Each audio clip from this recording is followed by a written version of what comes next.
Hey everyone and welcome back to another video. In this video, I'm going to show you how to delete all your chats on ChatGPT. Now this video is going to be particularly useful for individuals. Let's say that you want to go ahead and delete all your chats. How do you actually go ahead about doing so? Now this video is going to be short, sweet, and simple, guys. There's not going to be a lot of steps involved.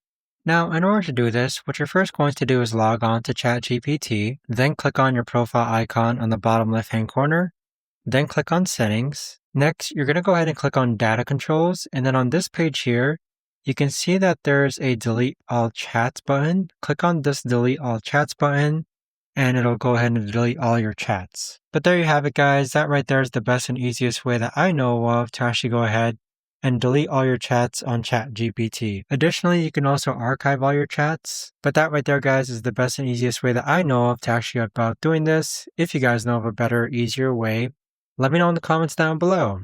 I would love to know. Thanks so much for watching, everyone, and I'll see you guys all in the next video.